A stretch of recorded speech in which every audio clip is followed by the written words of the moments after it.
Mentionnons maintenant quelques-uns des stratagèmes de Satan afin que nous puissions lui résister et le vaincre devant le Seigneur. Car les armes avec lesquelles nous combattons ne sont pas charnelles, mais elles sont puissantes par la vertu de Dieu pour renverser des forteresses. Nous renversons les raisonnements et toute hauteur qui s'élève contre la connaissance de Dieu, et nous amenons toute pensée captive à l'obéissance de Christ. Deuxième épître aux Corinthiens, chapitre 10, versets 4 et 5. Satan entoure l'homme de forteresses pour l'empêcher d'obéir à Christ. Son champ d'action privilégié se trouve dans l'esprit ou la pensée de l'homme. Souvent, l'homme est bombardé de spéculations ou d'imaginations contraires à l'obéissance à Christ. Paul dit que nos armes pour lutter contre elles ne sont pas charnelles.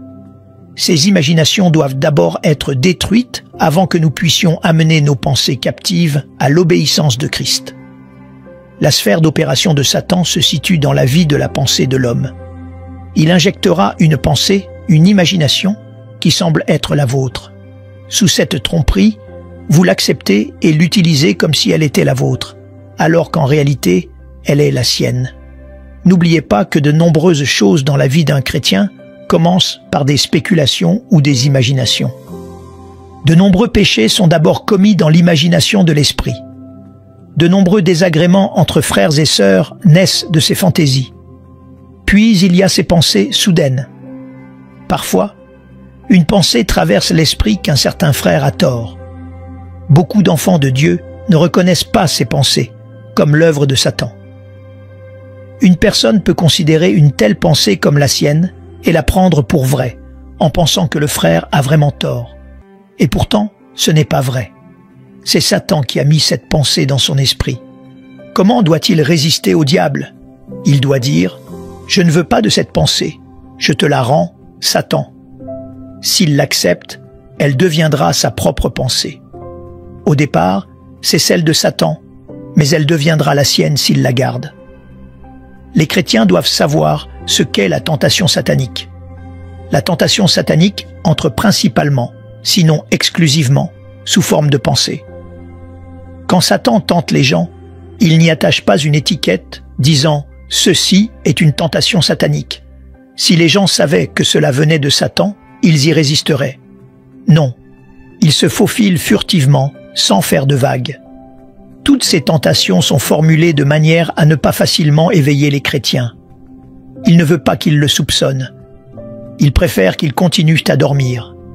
Alors, il injecte subrepticement une pensée dans leur esprit. Une fois qu'il l'accepte, elle est devenue un point d'appui pour lui. C'est pourquoi les enfants de Dieu doivent apprendre à résister aux pensées désordonnées. Cependant, ils doivent également faire attention à ne pas devenir trop attentifs.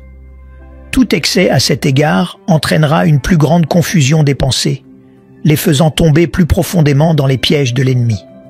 Si l'on se concentre sur ces pensées, ses yeux ne seront pas fixés sur le Seigneur.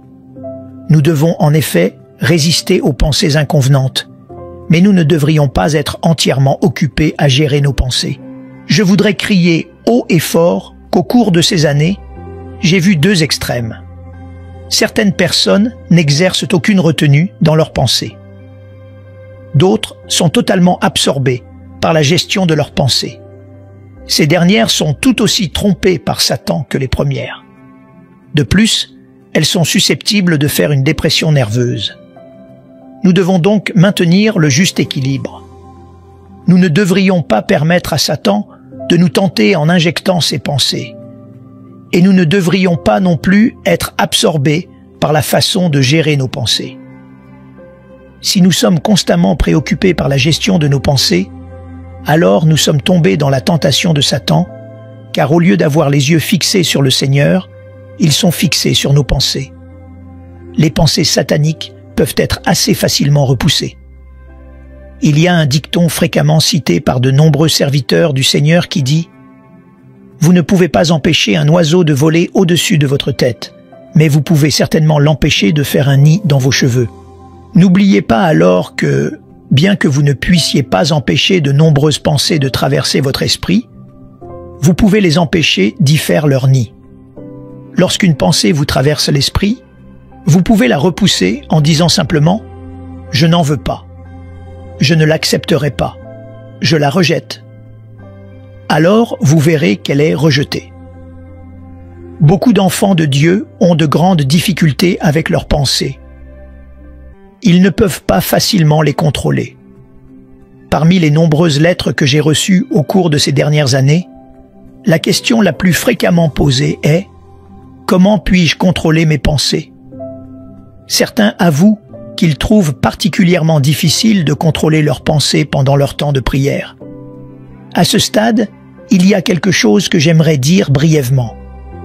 Au reste, frères, que tout ce qui est vrai, tout ce qui est honorable, tout ce qui est juste, tout ce qui est pur, tout ce qui est aimable, tout ce qui mérite l'approbation, ce qui est vertueux et digne de louange, soit l'objet de vos pensées. L'Épître aux Philippiens, chapitre 4, verset 8. La Bible nous dit de penser à ces choses. Les enfants de Dieu devraient apprendre à engager leurs pensées dans une réflexion positive. Plus ils utilisent leur esprit de manière positive, moins leurs pensées seront incontrôlables. Beaucoup ne sont pas capables de contrôler leurs pensées parce qu'ils ne réfléchissent pas. Ils sont passifs dans leur vie de pensée. Cela donne à Satan l'occasion d'insérer certaines de ces nombreuses pensées toutes faites dans leur esprit.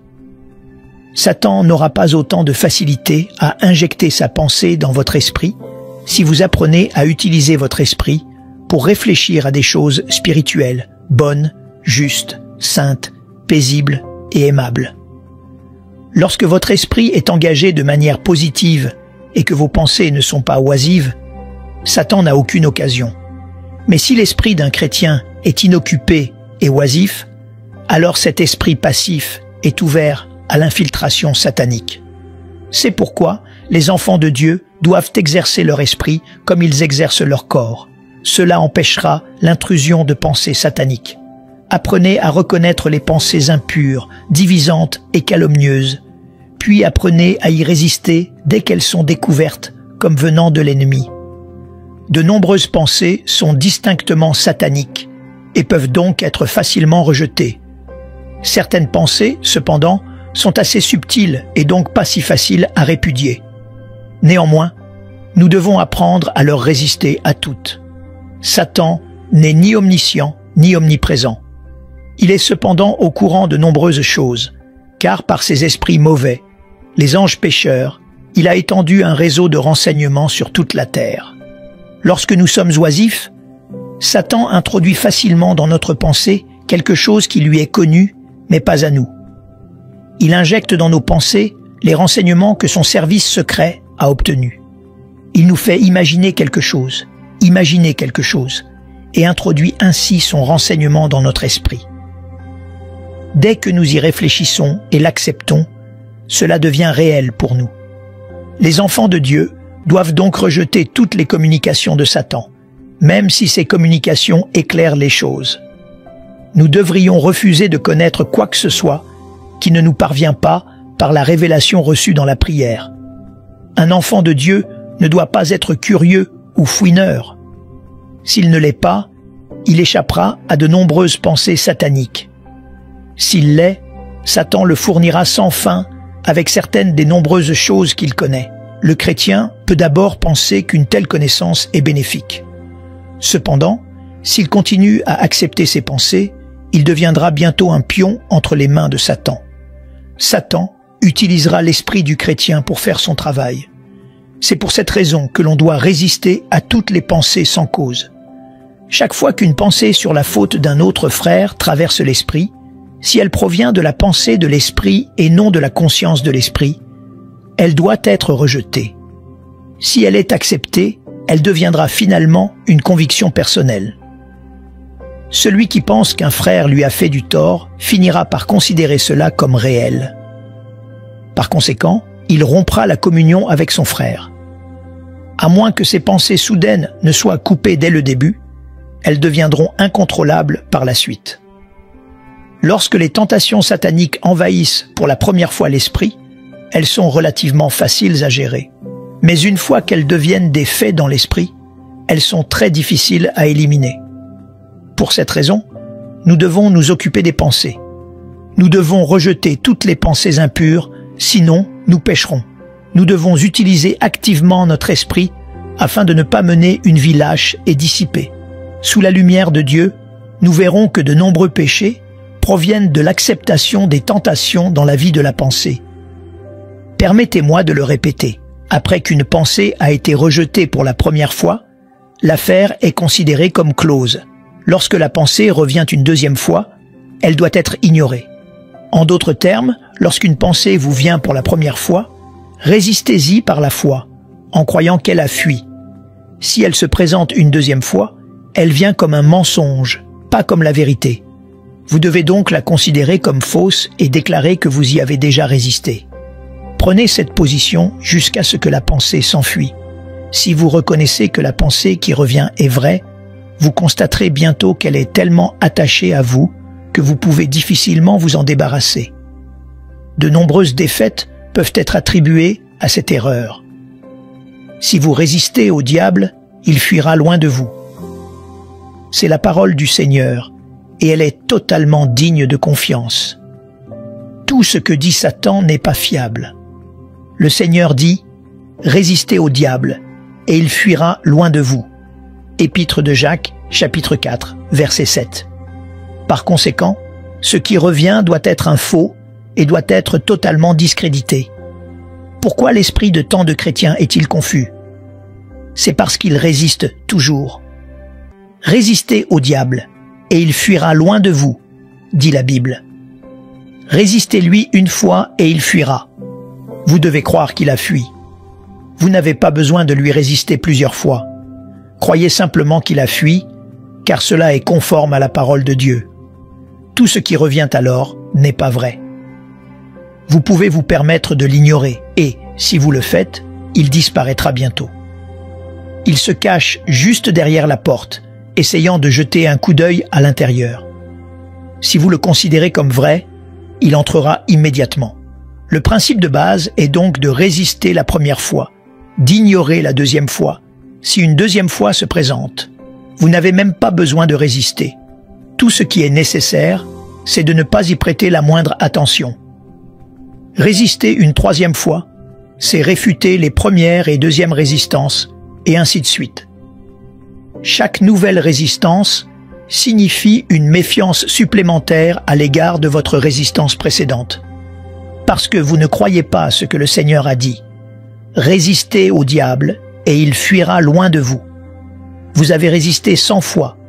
Vous serez occupé à résister du matin au soir. Plus vous pensez, plus vous devenez confus. Plus vous utilisez votre esprit, plus vous souffrez gravement. Par conséquent, ne résistez pas bêtement. Croyez simplement qu'une fois résisté, le diable fuira.